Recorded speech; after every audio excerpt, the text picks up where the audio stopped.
Hello दोस्तों, I hope आप सभी अच्छे होंगे। तो आज की क्लास में हम जेएफटी कमीशंस के पीवाईक्यूज करेंगे मैथ के। तो ये जेएफटी का कमीशन हुआ था एचपीआरसी के द्वारा जो कंडक्ट करवाया गया था, इसके कुछ क्वेश्चन हैं, चलो उनको करते हैं बिना देरी किए हुए। The total surface area of a hemisphere is क्या है, 1848 centimetre. Find its radius. Radius हमने निकालनी है, इसकी मतलब त्रिज्या निकालनी है। अर्धगोले की हेमिस्फीयर का मतलब होता है अर्धगोला, ठीक है। इसका फॉर्मूला क्या होता है, इसका क्षेत्रफल क्या होता है, मतलब तो हम निकालते हैं अर्धगोले का अर्धगोले का क्षेत्रफल। ये क्या होता है, 3πr²। 3πr² होता है। उसके बाद हम क्या करेंगे, पाई की वैल्यू क्या होती है, इसकी वैल्यू होती है 22/7। उसके बाद आर हमारा स्क्वायर है, हमारे पास दिया नहीं है। उसके बाद इसका क्षेत्रफल कितना दिया हुआ, इसका क्षेत्रफल दिया हुआ 1848 सेंटीमीटर। 1848 सेंटीमीटर स्क्वायर, ठीक है। उसके बाद हम क्या करेंगे, अब आर को लेफ्ट साइड ले आएंगे। आर स्क्वायर इक्वल टू हम क्या करेंगे, 1848 मल्टीपल कर देंगे 7 के साथ। 7 को डिवाइड में था, ये मल्टीपल में चला जाएगा। उसके बाद क्या करेंगे 22 कितना होता है, 66 होता है। तो अब क्या करेंगे, 33 दूनी 60, ठीक है। उसके बाद 9 दूनी 18, 24 दूनी 48, ये वाला हमने काट दिया, ये ऊपर वाला। उसके बाद हमारा क्या हो गया, 11 33। उसके बाद आ जाएगा हमारा, ये हमने काटना है, तो 30 90। उसके बाद 90 92 8 24। उसके बाद 11 एकम 11। उसके बाद 11 दूनी 22 और 8 बच गया, 11 88। हमारा क्या बचा 28। मल्टीपल क्या कर देंगे हम, 7 कर देंगे। अब 28 मल्टीपल 7 कर देंगे तो ये क्या आ जाएगा हमारा, ये आ जाएगा हमारे पास 196, ठीक है। हमारे पास क्या था, आर स्क्वायर हमारा लेफ्ट साइड था, इक्वल टू 196। इसी को आगे ले आएंगे हम, आर को हम सिंगल रखेंगे। अब जो स्क्वायर है ये रूट में चला जाएगा। ये 196 का रूट कितना होता है, ये होता है 14। तो हमारा आर कितना आ जाएगा, हमारा आर आ जाएगा 14 क्या सेंटीमीटर स्क्वायर, ठीक है। तो हमारी त्रिज्या कितनी निकल गई, त्रिज्या हमारी निकल गई 14 सेंटीमीटर स्क्वायर, ठीक है। यही मैंने आपको बताना था। अब हम नेक्स्ट क्वेश्चन पर आते हैं। अब करेंगे हम दूसरा क्वेश्चन। अर्धगोले की आपने त्रिज्या निकाल ली। उसके बाद आते हैं हम घनाभ के क्वेश्चन पर। अब घनाभ में क्या दिया, तो दोस्तों अब दूसरा क्वेश्चन करते हैं हम। लाइट चली गई थी। तो दूसरा क्वेश्चन क्या हमारा, find the total surface area of a cuboid which is 8 metre long and 5 metre broad and 4 metre high. तो बोलता है कि आपने सरफेस का जो क्यूबॉइड है ना, क्यूबॉइड का क्षेत्रफल निकालना है आपने, ठीक है। इसकी आपकी क्या दी हुई है, लॉन्ग आपकी लंबाई कितनी दी हुई है, लंबाई दी हुई है आपकी 8 मीटर। 8 मीटर आपकी क्या दी हुई है, 8 मीटर है आपकी लेंथ, ठीक है। आपकी लेंथ कितनी है, 8 मीटर है। ब्रेड्थ कितनी है, इसकी चौड़ाई कितनी है, ये है 5 मीटर ब्रेड्थ, ठीक है। उसके बाद हाइट कितनी बता रहा है कि ये 4 मीटर आपकी हाइट है, ये आपको बताई है, क्वेश्चन में ये दी हुई है। तो आपने क्यूबॉइड का अब फॉर्मूला क्या होता है, घनाभ का क्षेत्रफल क्या होता है, घनाभ का क्षेत्रफल होता है, घनाभ का क्षेत्रफल सरफेस इसका क्या होता है, ये होता है 2 इंटू LB प्लस BH उसके बाद प्लस HL।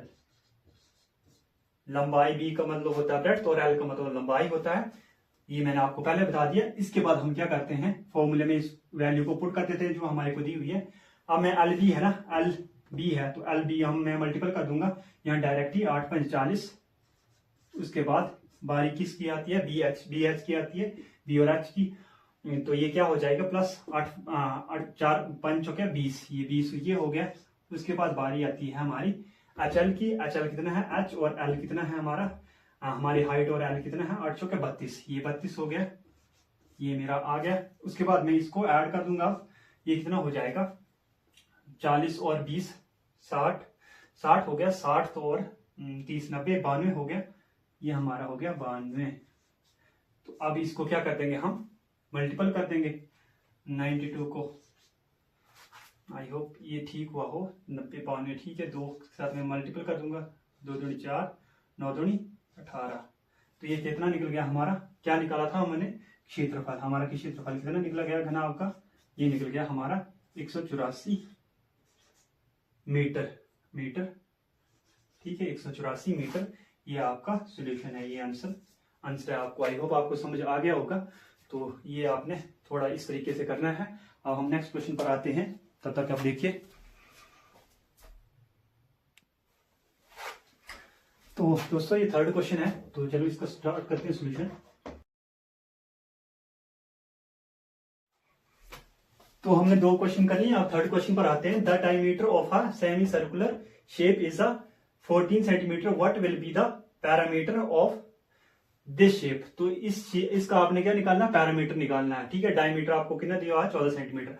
आपको सबसे पहले पता होना चाहिए ये सेमी सर्कुलर क्या होता है, ये होता है अर्धवृत्त।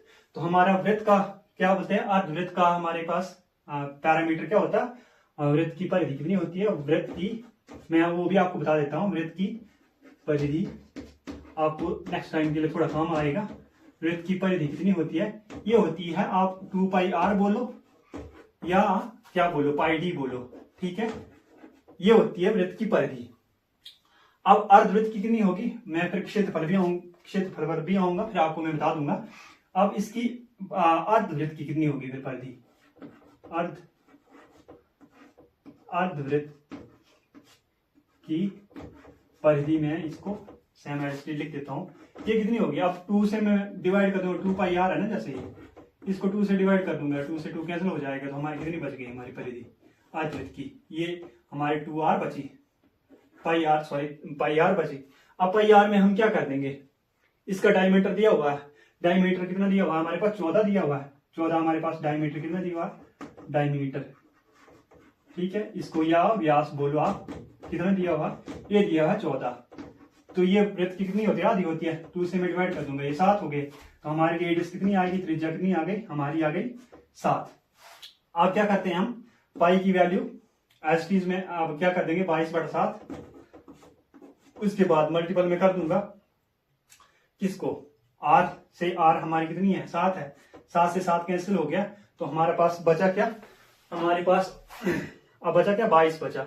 तो 22 हमारा क्या आ गया, 22 हमारा आ गया क्या, 22 हमारा क्या आ गया, पैरामीटर आ गया, ठीक है। पैरामीटर क्या है, परिधि कितनी आई अर्धवृत्त की, या लिखना तो मैं लिख लेता हूं, अर्धवृत्त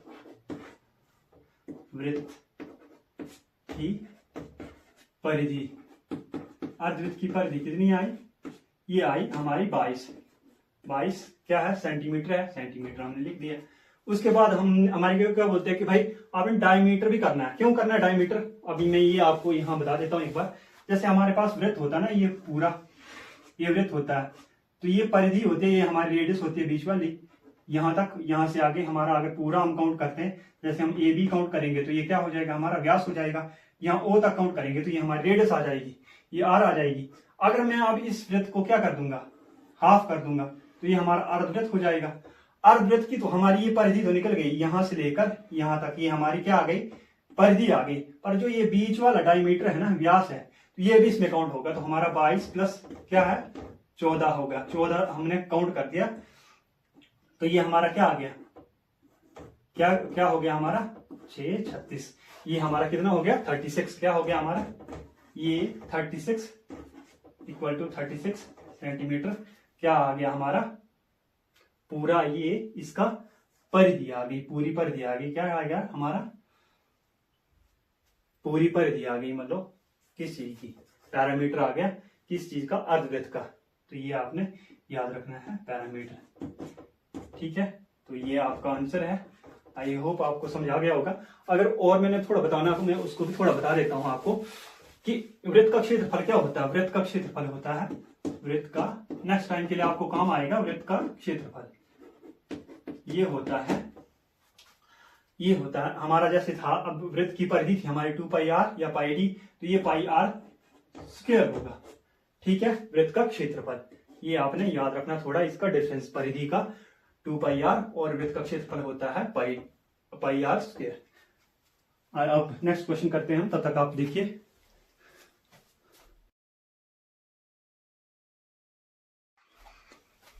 तो अब थर्ड क्वेश्चन करते हैं हम, ये थोड़े स्टेटमेंट बेस्ड क्वेश्चन है, एनसीईआरटी से लिए गए हैं। यदि x कोई परिमेय संख्या है तो x गुणात्मक तत्समक से गुणा करने पर क्या परिणाम होगा। आपको पता होगा कि गुणात्मक तत्समक क्या होता है, अगर नहीं है पता तो मैं बता देता हूं। ये होता है a into 1 equal to 1, 1 into a equal to a। तो ये एक से मल्टीपल करो 1 को, चाहे 1 को a से मल्टीपल करो तो तब क्या आता है, हमारे पास a आता है। तो x बोलता है कि आपके पास क्या है, एक परिमेय संख्या। परिमेय संख्या क्या होती है, ये आपको पता है कि p अपॉन क्यू की फॉर्म में होती है। p अपॉन क्यू की फॉर्म में होती है, p अपॉन क्यू की फॉर्म में होती है, और q इक्वल टू नॉट 0 होता है, ये कंडीशन होती है। कोई संख्या के नीचे और कुछ नहीं दिया है, इसका मतलब 1 दिया हुआ है। अब हमारे पास गुणात्मक तत्समक क्या है, यहाँ 1 है, तो 1 के साथ हम मल्टीपल करेंगे x को, ठीक है। तो हमारे पास क्या आ जाएगा, ये x आ जाएगा, ठीक है। तो ये हमारे से पूछा गया था कि आपका गुणात्मक तत्समक क्या होगा, तो ये परिमेय संख्या का, तो ये हमारे पास कितना निकला है, ये x निकला है। उसके बाद बोलता है कि विच of the following is an irrational number. Irrational number क्या होते हैं, इरैशनल नंबर आपको पता है कि जैसे हमने पहले ऊपर किया डिस्कस की भाई, जो रैशनल नंबर होते हैं वो p अपॉन क्यू की फॉर्म में होते हैं, और q इक्वल टू नॉट 0 होता है, और q का मतलब क्या होता है, डिनोमिनेटर कभी भी 0 नहीं होता है, और न्यूमिनेटर है वो 0 हो सकता है। ये ऐसे हो सकता है 0/4 हो सकता है, पर 4/0 नहीं हो सकता, 4 क्या बोलते हैं 4/0 नहीं हो सकता। ये वाला ठीक है ऑप्शन, पर ये वाला ऑप्शन ठीक नहीं है, ठीक है। तो इस तरीके से ये रैशनल नंबर अब किस फॉर्म में होते हैं, ये रूट की फॉर्म में होते हैं, पर ये तो क्या है, जो ये पूरे का रूट है ना, होल रूट 64/4।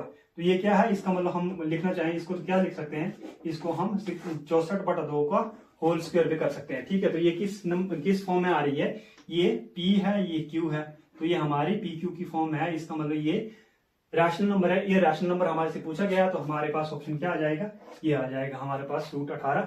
उसके बाद which of the following numbers must be added to बोलता है 3456 3456 so that the resulting numbers बोलता है resulting number of a perfect cube.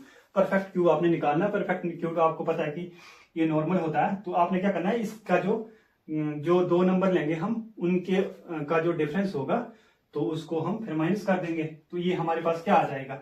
अब परफेक्ट क्यूब के लिए मैं 15 225 लेता हूँ, 225 को मैं फिर 15 के साथ मल्टीपल करूंगा, तो ये 3300 कुछ बनेगा। उसके बाद हमारे पास अब क्या आएगा, नंबर जो आएगा वो हमारे पास 15 और 16 के क्यूब के बीच में आएगा।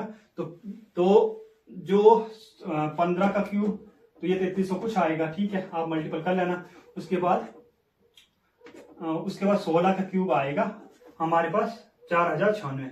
4096 को माइनस किया हमने, जो हमारे पास जो नंबर दिया हुआ था, इससे पूछा कि भाई इसमें हम क्या ऐड करेंगे वो परफेक्ट क्यूब बन जाए, तो हमने 3456 को माइनस कर दिया 4096 में से, ठीक है।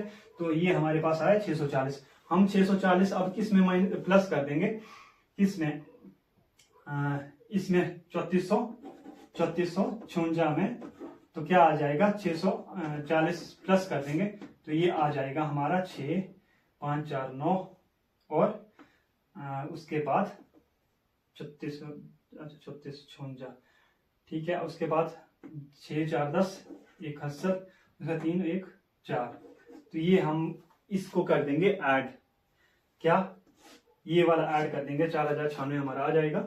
इसका परफेक्ट क्यूब फिर निकल जाएगा, ये पूछा गया था। तो आपने, आई होप आपको समझ आ गया होगा। तो फिर हम अब और क्वेश्चन करते हैं, तब तक आप देख लीजिए।